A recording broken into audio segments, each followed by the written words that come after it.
Hola, ¿qué tal? En esta oportunidad vamos a hablar acerca de las técnicas de traducción. Como bien sabemos, las técnicas de traducción se pueden dividir de dos maneras. En primer lugar, encontramos las técnicas de traducción directa, así como las técnicas de traducción oblicua. En el primer grupo de técnicas de traducción directa, encontraremos a las técnicas como el préstamo, calco y la traducción literal. Y en la traducción oblicua podríamos mencionar a la transposición, modulación, equivalencia, adaptación, explicitación, amplificación, compensación y omisión. Vamos a ir describiendo uno por uno en qué consiste cada una de estas técnicas. Iniciaremos con las técnicas de traducción directa. En primer lugar, encontramos al préstamo. Préstamo consiste en tomar una palabra o expresión manteniéndola tal como se escribe en su idioma original. Esto se puede dar tanto porque la expresión original es ampliamente conocida o porque se trate de algo que no tenga una traducción exacta. Por ejemplo, podríamos mencionar palabras como outfit, chip, selfie y jazz. Palabras que, si bien es cierto nosotros las conocemos, pero aún no podríamos mencionar una traducción exacta ante estas palabras. Entonces, el préstamo son palabras que nosotros utilizamos en español y provienen de otro idioma. Va a ir cambiando su ortografía, mas no el significado. Por lo general, estas palabras, el préstamo, se suelen escribir, se suelen colocar en cursivas dentro del texto. Cuando hablamos de préstamos, debemos de mencionar que hay dos tipos de préstamos. Aquellos préstamos que son necesarios, es decir, aquellos préstamos que han sido implementados en nuestro idioma y que lo va enriqueciendo. Por ejemplo, podríamos mencionar palabras como marketing, la palabra sándwich o la palabra whisky. Y el préstamo innecesario sería lo contrario. Vendrían a ser palabras que no aportan al idioma, más bien la empobrecen. Por esa razón, se aconseja evitar estas palabras. Por ejemplo, podríamos mencionar la palabra bistec del idioma original, que sería beef stick. Un claro ejemplo de un préstamo innecesario. O podríamos mencionar algunos préstamos que tienen vacíos lexicales, como por ejemplo la palabra fan. Todos conocemos fan, sería un equivalente la palabra hincha. O la palabra clic, su equivalente podría ser pulsar. Ejemplos de préstamos innecesarios. Se tiene que brindar algunas recomendaciones dentro de los préstamos. En primer lugar, se aconseja que se debe de evitar el uso cada vez que sea necesario. Colocar notas o explicaciones para aclarar el significado de la palabra que se está utilizando como préstamo. Comprobar que la escritura y la posibilidad de aquellos significados nuevos. así como utilizar un contexto específico o referentes culturales.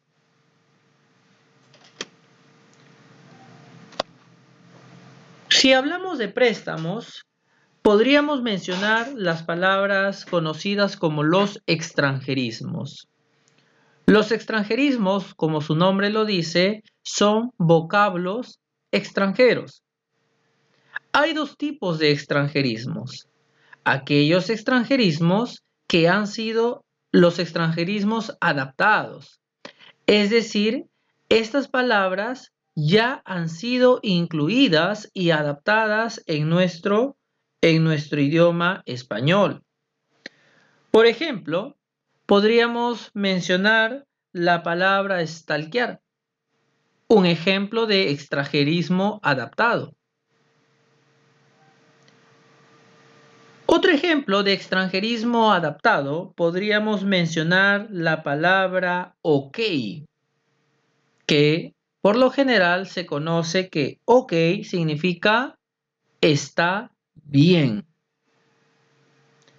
O la palabra station, que todos conocemos significa estación. Entonces, aquí tenemos ejemplos de palabras extranjeras que ya han sido adaptadas tanto en la escritura como en la pronunciación en nuestro idioma. Ha tenido que pasar un tiempo para que sean adaptadas.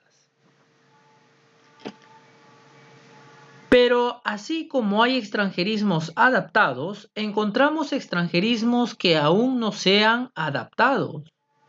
Palabras procedentes de un idioma extranjero que aún no se adaptan a nuestro idioma español, ni en la escritura, ni en la pronunciación de estas. Por ejemplo, podríamos mencionar aquellas palabras como iPhone.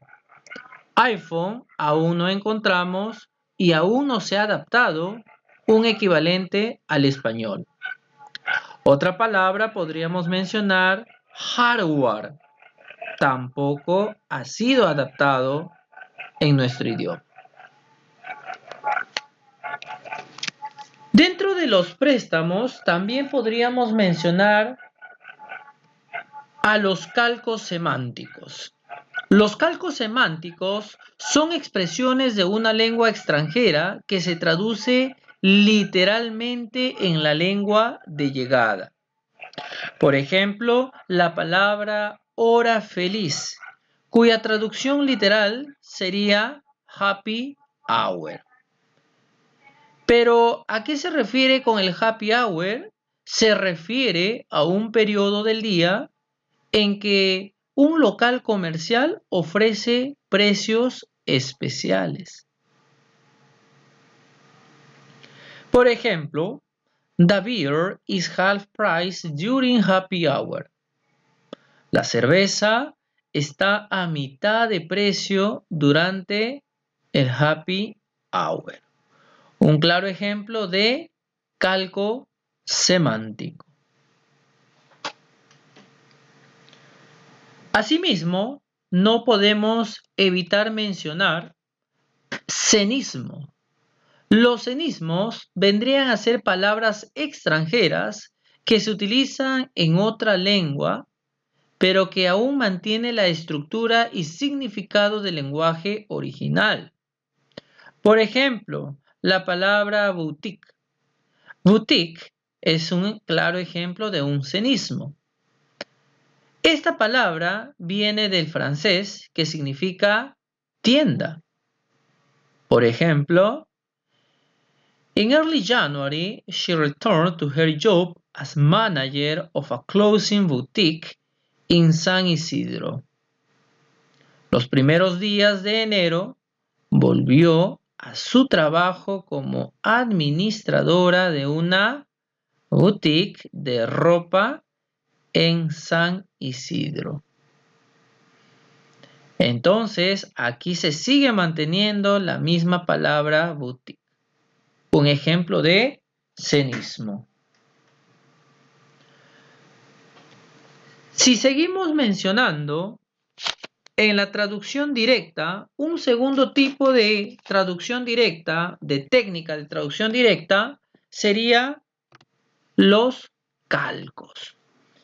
¿Qué es un calco?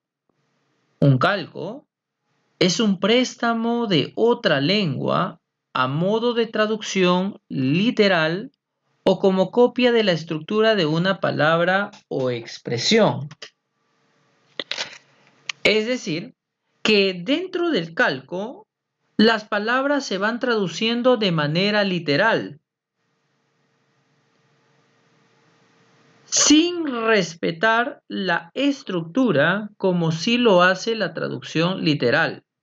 Entonces, dentro de los calcos, nosotros vamos a traducir muy parecido a la técnica de traducción literal.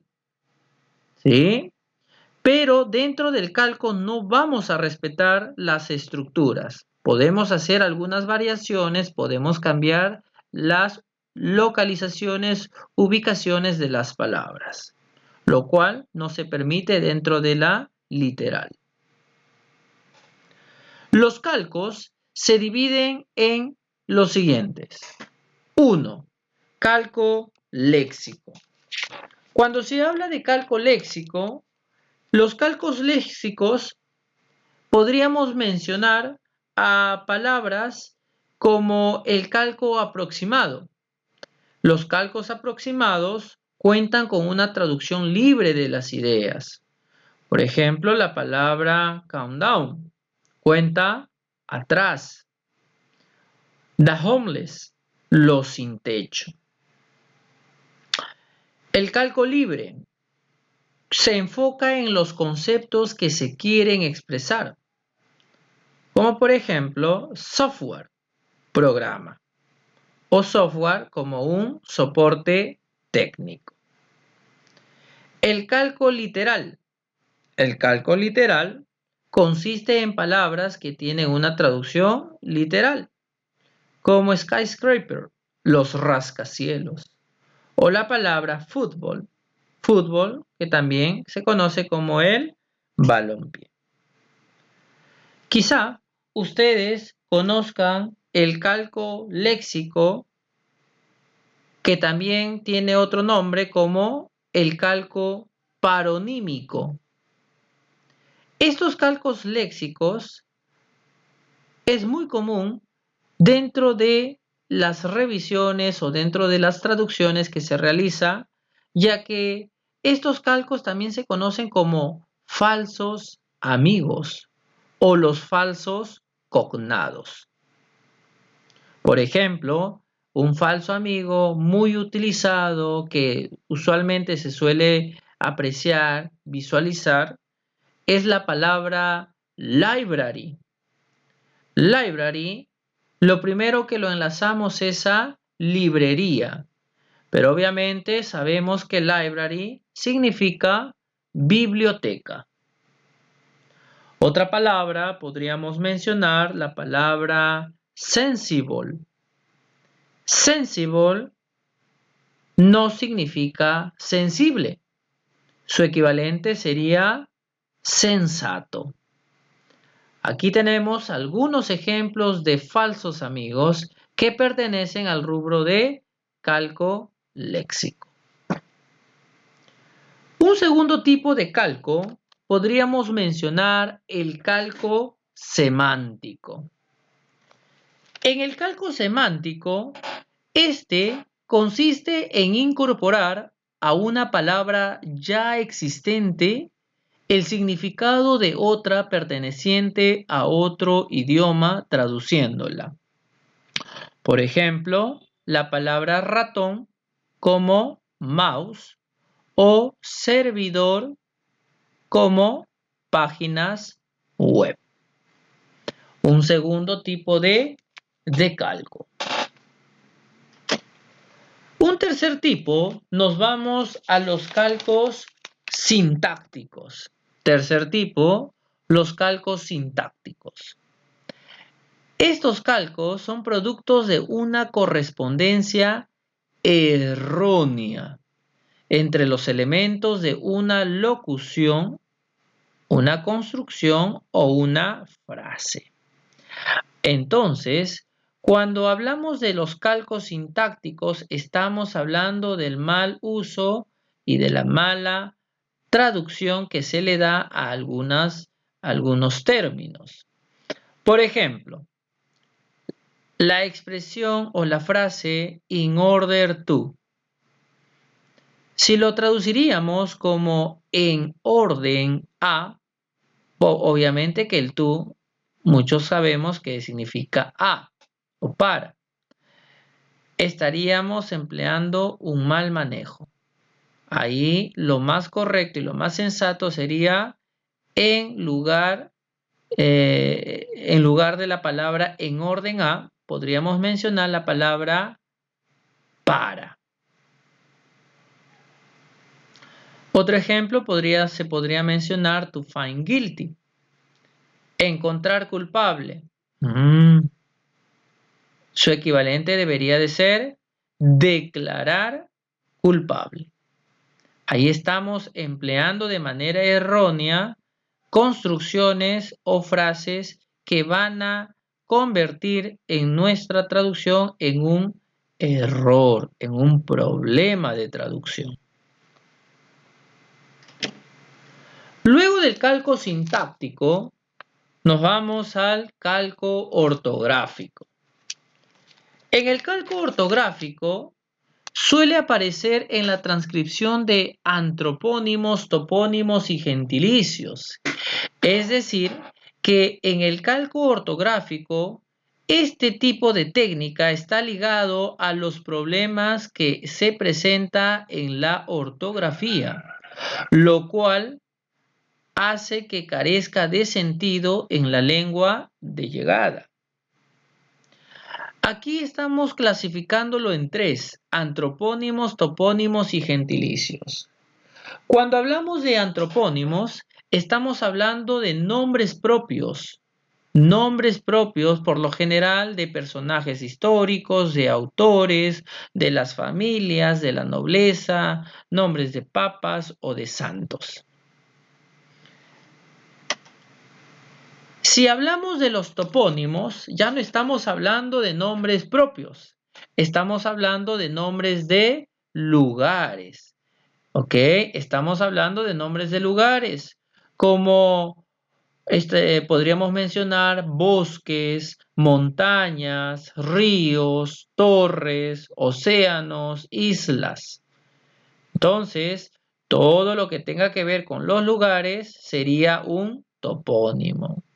Y los gentilicios, como ya estamos recordando un poco, los gentilicios vendrían a ser de la procedencia, la ubicación en donde se encuentra.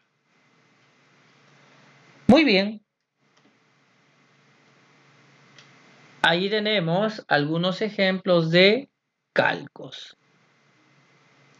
Ahora nos vamos al siguiente tipo, que corresponde al calco tipográfico.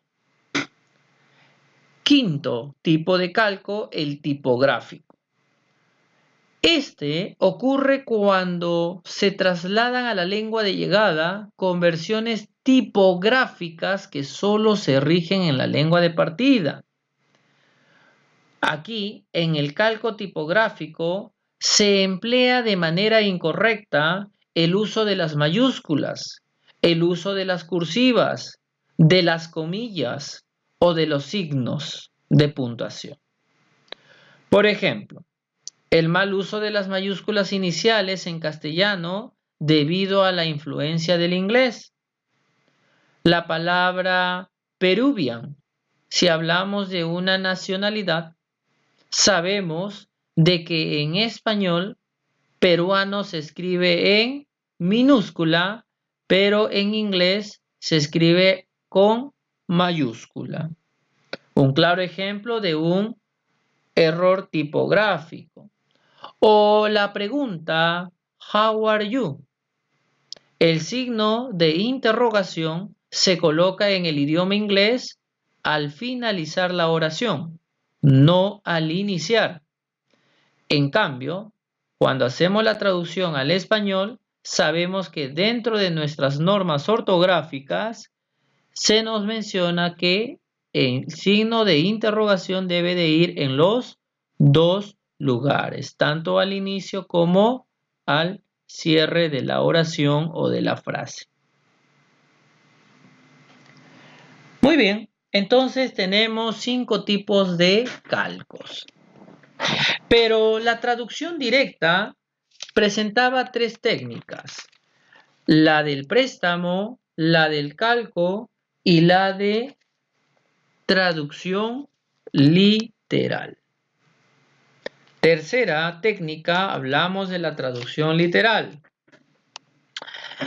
Esta técnica es una técnica de traducción sin cavidad para los dobles sentidos, es decir, la traducción del texto se realiza de forma literal, sin alterar ni la escritura ni el significado del mismo. La traducción literal también es conocida, tiene otros nombres. Podríamos mencionar como traducción directa, traducción fiel, traducción lineal, traducción metafrástica o traducción palabra por palabra. Esta técnica de traducción literal es muy útil, es muy utilizada. ¿En qué aspectos nosotros podemos utilizar la técnica de traducción literal? Cuando estamos en la fase pretraductora.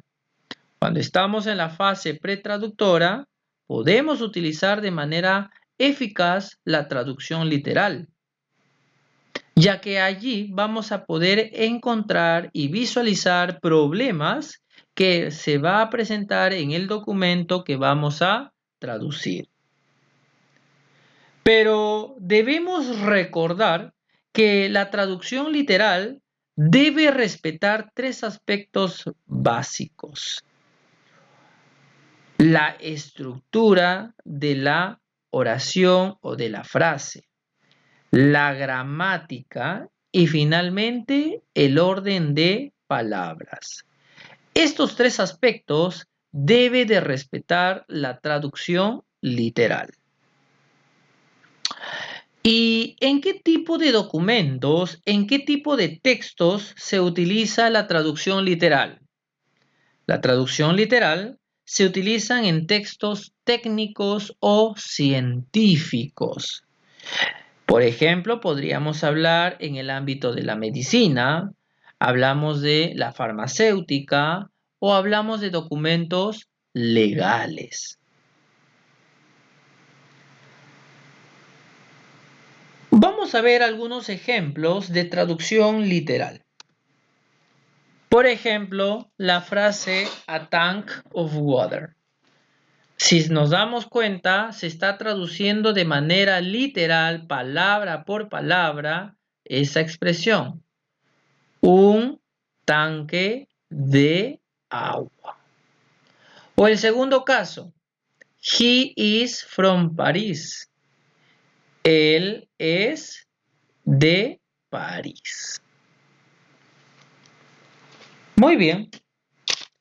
¿Y cuáles serán las desventajas que presenta la traducción literal? Una de las desventajas podría ser de que se va a perder el sentido. La traducción nunca va a ser perfecta. En algunos casos, el que empleemos la traducción literal va a provocar que aparezcan los famosos problemas de traducción conocidos como los contrasentidos. Recordemos que la traducción literaria no se utiliza en la traducción literal. No hay que confundirnos en ese aspecto. Muy bien, hemos acabado con las técnicas de traducción directa. Ahora nos vamos a la segunda categoría, que corresponde a las técnicas de traducción oblicua. Dentro de las técnicas de traducción oblicua, vamos a mencionar más de 8 técnicas. Iniciamos con la técnica de la transposición. La transposición consiste en un cambio en la estructura gramatical de una lengua a otra. Es decir, que nosotros vamos a cambiar las posiciones, la posición de la palabra del texto original y lo vamos a ir colocando en otra posición, en otra estructura. Por ejemplo, si mencionamos la siguiente expresión, the application of hard work should eventually produce.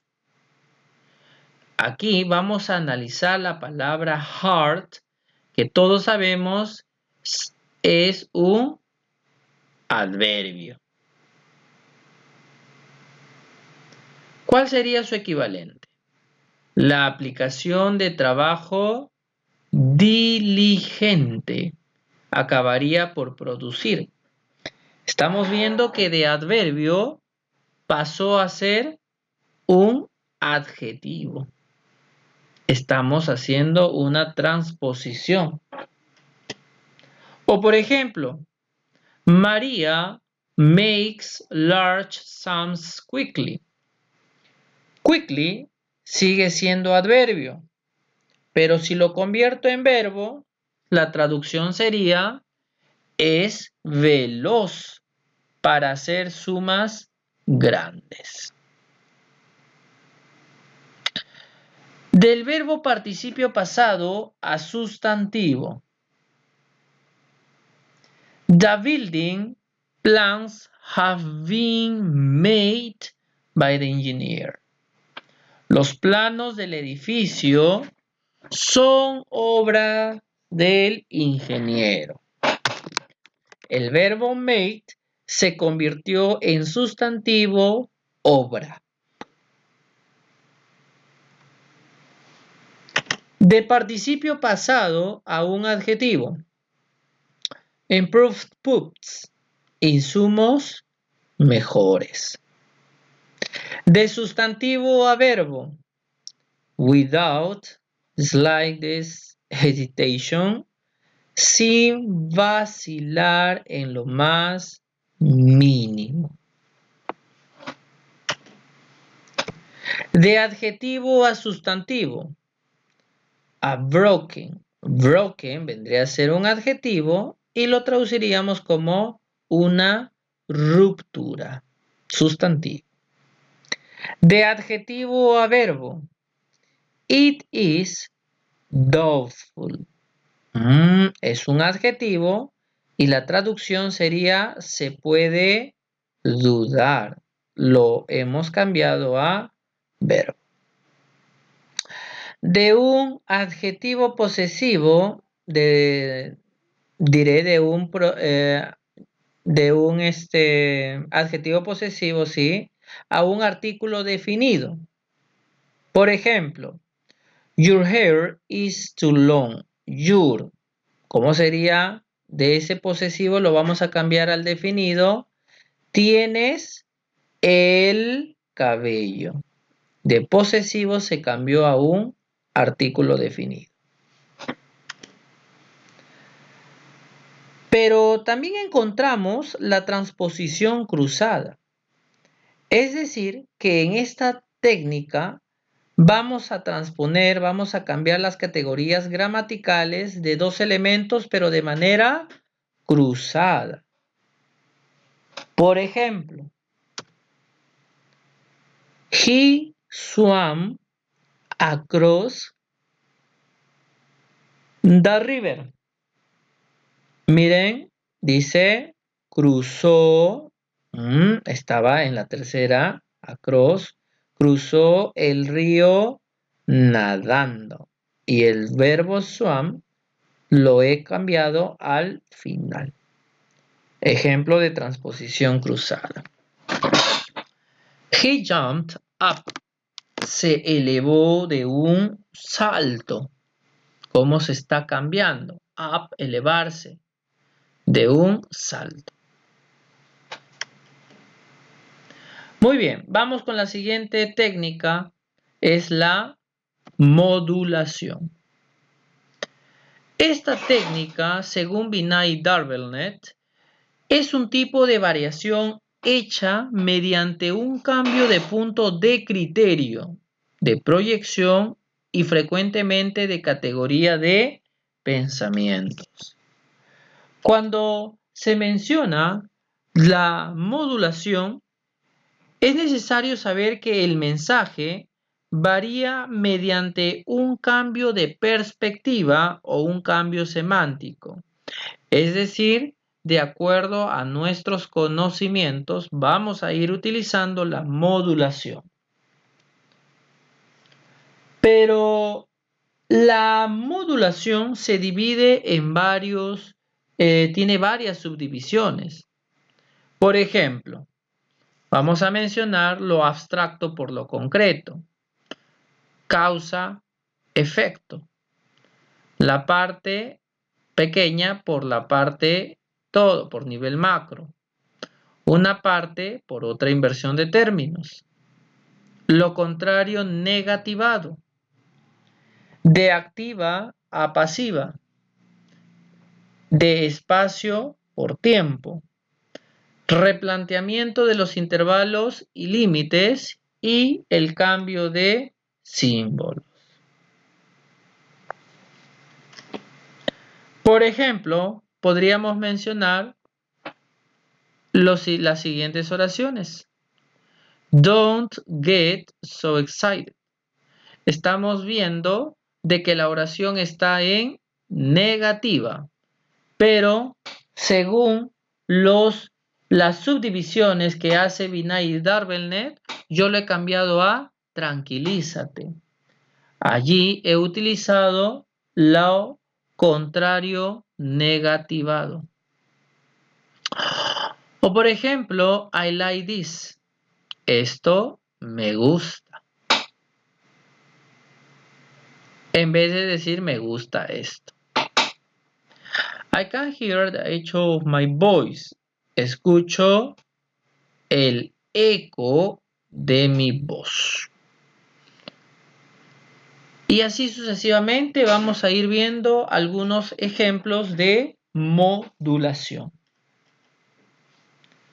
Vamos a la tercera técnica de traducción oblicua, que vendría a ser la A ver, un rato. Se movió.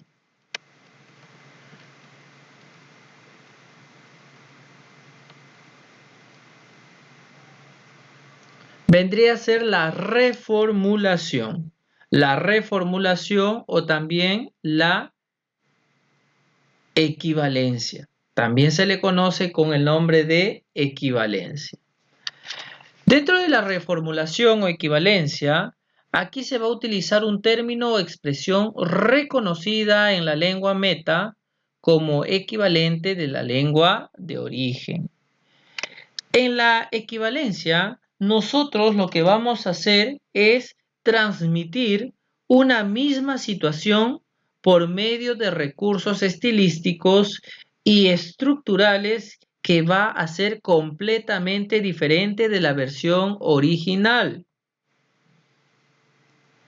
Aquí podríamos mencionar que esta técnica se utiliza ¿para qué?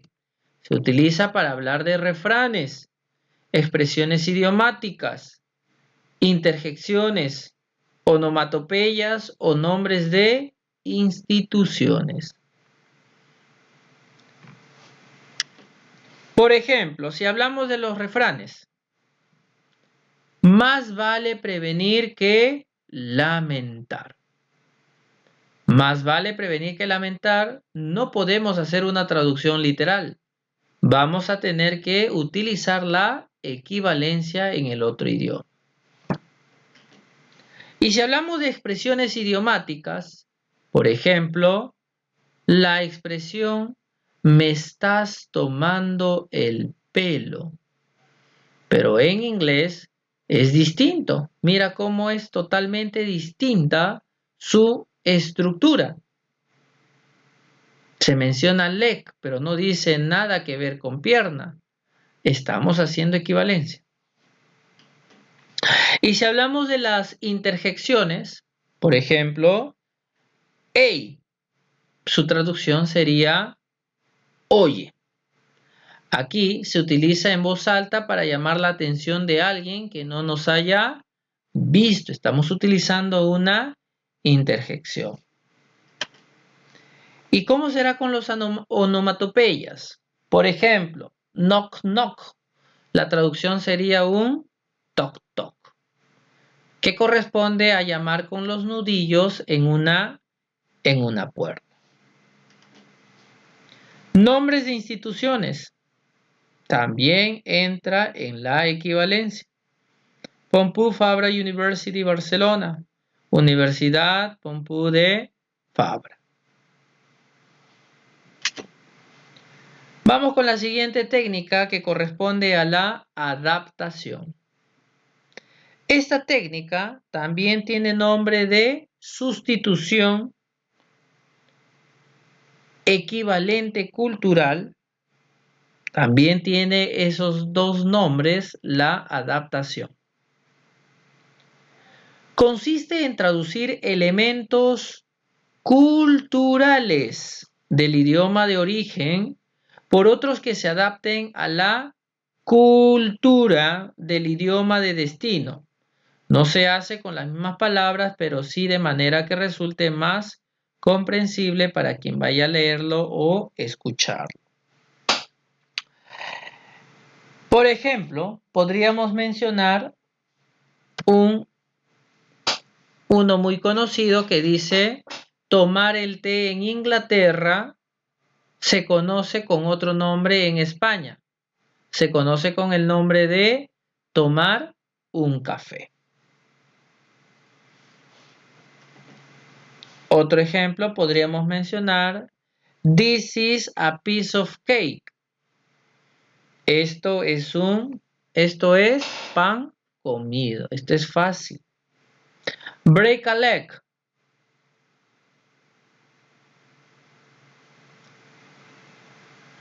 Break a leg podríamos mencionar como buena suerte.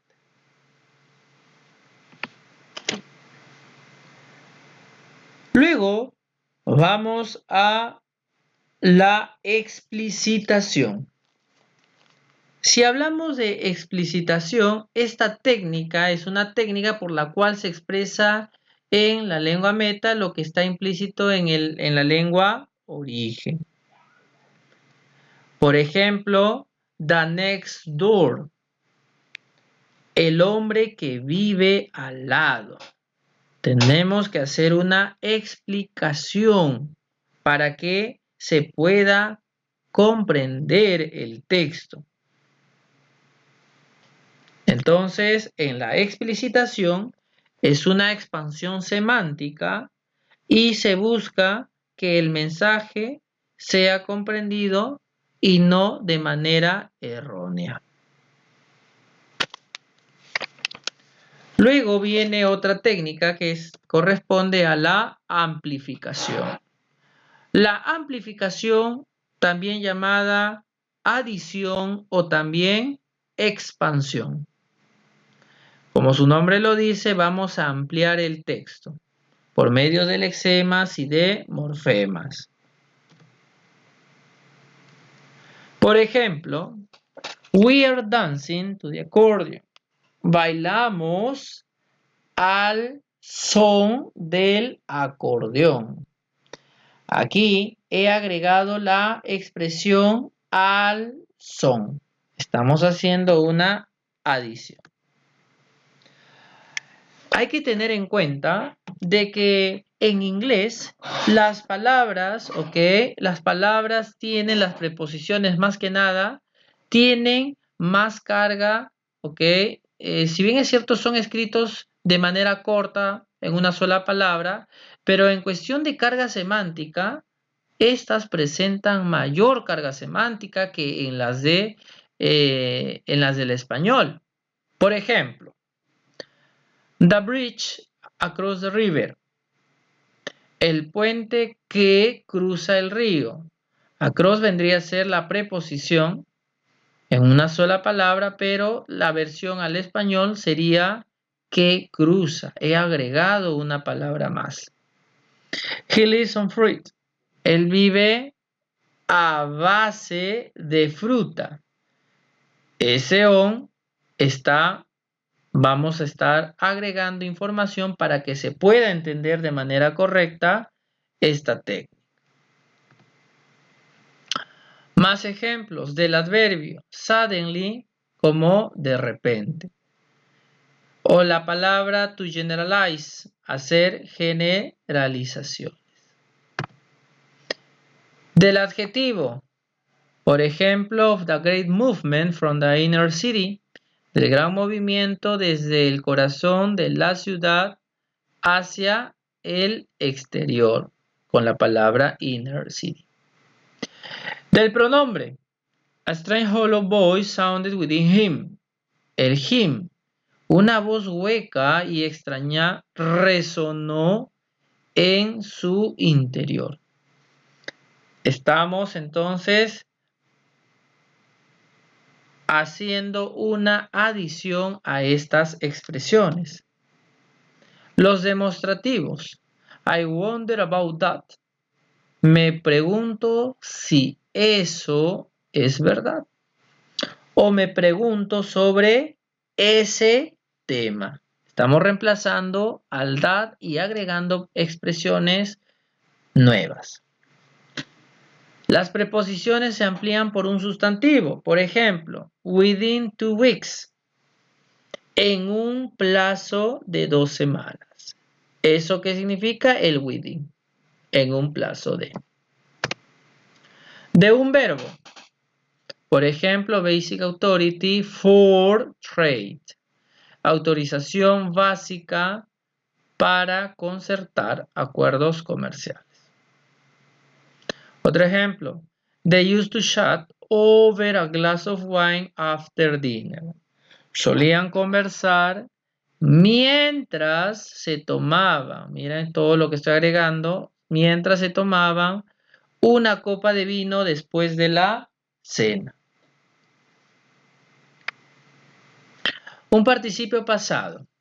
The working group on meat. El grupo de trabajo encargado de asuntos relativos a la carne. La palabra que. The girl in the living room. La niña que está en la sala. Siguiente técnica viene la técnica de la compensación. Cuando hablamos de compensación, estamos refiriéndonos a una parte de la oración tiene pérdida de significado, por lo que se compensa en otra parte de la oración. Por ejemplo, best chance would be to get you both on a plane to New York tonight and off to England tomorrow. Aquí estamos viendo de que el to get se va a cambiar de posición. Lo vamos a colocar más adelante.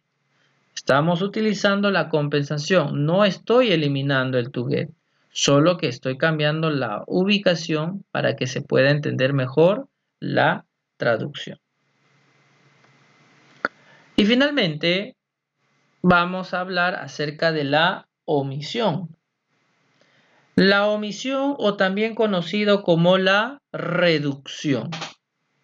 Aquí lo que vamos a hacer es omitir palabras o elementos que se están repitiendo constantemente. Por ejemplo, the discussion was of a violent character. La discusión fue violenta. The political situation that existed in Haiti became intolerable. La situación política de Haití se volvió intolerable. Aquí podríamos también mencionar el caso de los, por ejemplo, las palabras que se vienen repitiendo constantemente. He wrote a novel and it was not really such a bad novel. As the critics called it, I thought it was a very poor novel. Estamos viendo que se está repitiendo constantemente la palabra novel. La traducción podría ser: escribió una novela, al empezar si se tiene que mencionar, que en realidad no era tan mala. Aquí ya hemos omitido bad novel. Ahí hemos omitido el novel. Como los críticos la catalogaron. Ahí vemos que ese it está reemplazando al novel. La catalogaron. I thought it was a very poor novel. Aunque era una obra muy deficiente. Lo ha cambiado de novela a obra. Cuando omitimos el auxiliar can, I can hear a lovely voice in the office. Escucho una voz encantadora en la oficina. Aquí se ha omitido el can. This problem can be solved. ¿Este problema puede ser resuelto? No. Se resuelve. Omisión del can. Cuando omitimos artículos, pronombres o pronombres sujetos. Por ejemplo, he is a lawyer. La traducción debería de ser es abogado. ¿Qué hemos quitado aquí? Hemos omitido el artículo indefinido a. No se ha colocado es un abogado. No. Otro ejemplo. She has a private teacher. Tiene profesor particular. Lo que se ha omitido es el she. Mary was the first one to realize it, but she didn't tell anyone about it. Vemos que el it se está repitiendo. Mary fue la primera en darse cuenta, pero no le contó a nadie. Estamos omitiendo aquí el pronombre personal it. De esta manera estamos